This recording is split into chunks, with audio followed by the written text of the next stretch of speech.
ဒီနေ့ခေတ်တင်းကြံကာလရောက်တိုင်းလူတွေပျော်ပျော်ရွှင်ရွှင်ရေးပက်ကစားနေကြတာကိုမြင်ဘူးကြရမလားရှင်။ဒါပေမဲ့ဒီလိုအိမ်များတဲ့ရေတွေပက်ဖြန်းကြတဲ့ဓလိဘဲကနေစတင်ခဲ့လေဆိုတာတွေးဘူးပါသလားရှင်။ကဲ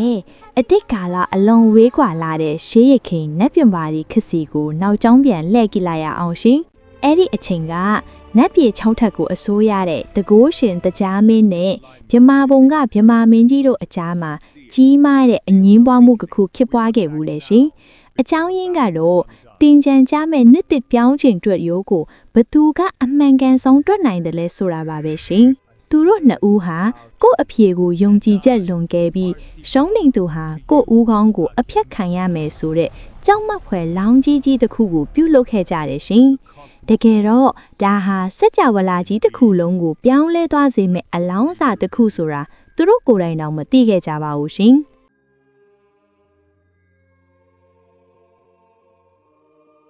အဆုံးအဖြစ်ပေးမဲ့ရတဲ့ကြီးကတကြားမင်းရဲ့တွေ့ရိုးတာမှန်ကန်တဲ့ရုပ်ဆုံးဖြစ်လိုက်တဲ့အခါမြမမင်းကြီးဟာသူ့ကတိအတိုင်းဦးခေါင်းအဖြစ်ခံဟုတီးငင်စွာဝန်ခံခဲ့တယ်ရှင်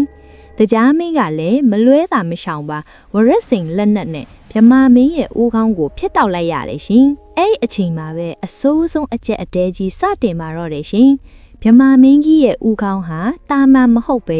မြေပေါ်ချရင်ကဘာကြီးမီးလောင်ပလာကြမယ်ရေထဲပြည့်ရင်သမုတ်တရားတွေခန်းချောက်သွားမယ်ကောင်းငင်ပြစ်တင်ရင်တတဝါတွေတေးချေပျက်စီးမယ်အလွန်ပြင်းထန်တဲ့အပူရှိန်တွေထွက်ပေါ်နေခဲ့လို့ပါပဲရှင်ဒီလိုကဘာပြစ်မဲ့ဘေးကနေကာကွယ်ဖို့တကြားမင်းဟာသူ့ရဲ့သမီးတော်နှစ်သမီး9ပါးကိုအကူအညီတောင်းခဲ့ရတယ်ရှင်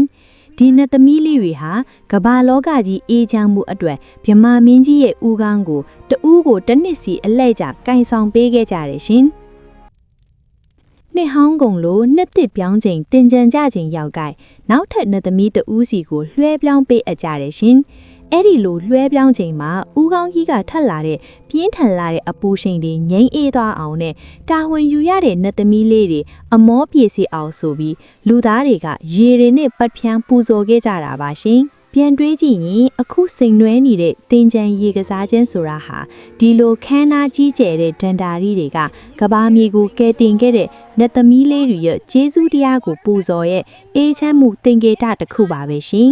အဆုံးထိကြည့်ပေးလို့အားလုံးကိုကျေးဇူးတင်ပါတယ်ရှင်